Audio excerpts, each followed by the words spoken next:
Hey everybody, Marcos Villegas here, being joined with Freddie Roach. Middle of fight week, coming up this Saturday, Viktor Postol versus Terence Crawford, in which Freddie will be in the corner of Viktor Postol. And Freddie, what's the most important thing you feel that Viktor has to do that's essential for him to win this fight? He just box, I think, and use his jab. Set everything up with something he does naturally anyway. But he's a great left hand, and he's got a lot of power in the right hand now. He's sitting down on the power shots, and he's more of a complete fighter now. And he's not the same Ukraine fighter that Bob talks about in there. He's a much better boxer than that, and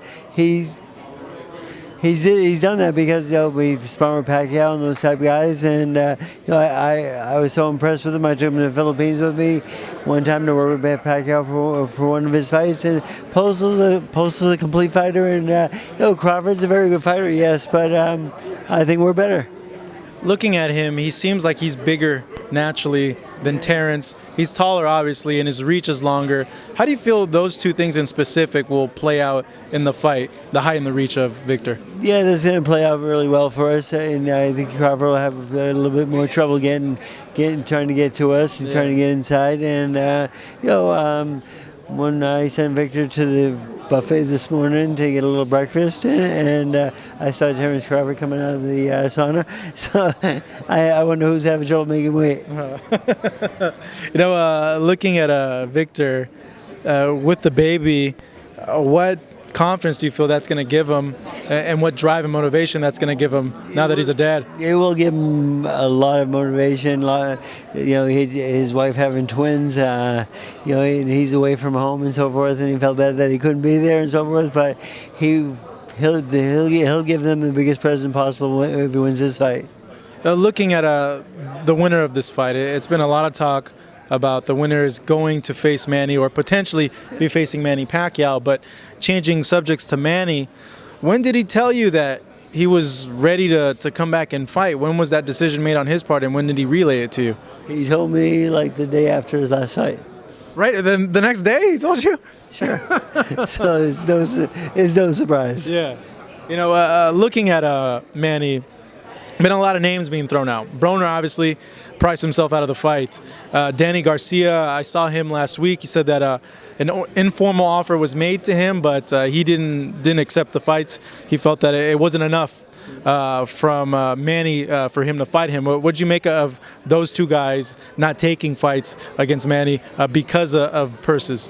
Where else in the world can either of those guys make $4 million at least? Mm-hmm. I mean, they're full of shit. They're scared of Manny. Mm-hmm. That's all there is to it. And so we're getting closer and closer to an opponent right now. And if Crawford won this fight, he could be the next one, of course. But if Postol fights, I'll keep Postol at 40, and Manny will stay at 47. Danny said that he felt that he should be getting a lot more than what he's making now. He said the offer was really close to the purse he's making. He mentioned something like $10 million or something better than what he's being offered. What do you make of guys now citing more purse money that should go to them? His promoter Heyman was involved in negotiations, and they're the ones that came up with the figure. So, I mean, Heyman and Bob did. So, I think Heyman knows what he's making because he's the one paying him. Mm-hmm. So, I don't think he's making more money than that. I don't. Now, right after that, Keith Thurman went to social media and said, "Hey, I'll take that fight. The same amount that's being offered, I'll take the fight." What do you make of Thurman and Pacquiao in lieu or instead of Vargas or Crawford? It's a good fight. I like Thurman. He's a good fighter, tough guy. That's a fight that I would definitely say yes to. Yeah. No problem. But Bob hasn't offered me that fight yet, though. Mm-hmm. So no word from Bob at least. But Thurman, thanks for coming out. Do you like that fight with Vargas and Manny? Are you happy with that fight, or you really wanted someone like a Broner or Garcia? If Jesse gets it. I wanted Garcia. Yeah. Because I think Manny would destroy him. Mm. and outbox him. But he's a little bit dangerous, a pretty good puncher. But that's the fight I always wanted. But really, Manny wants we want Mayweather one more time. I saw Les Moonves last week, and I said, Les, I said, what's going on with Pacquiao and them guys? And Les said to me, Freddie, why don't we do it again? And I says, that sounds good to me. So I told Bob. So what did Bob say? He's going to call him. He said he's going to call him? Yeah. Okay, well, maybe we'll see the rematch between Mayweather and Manny.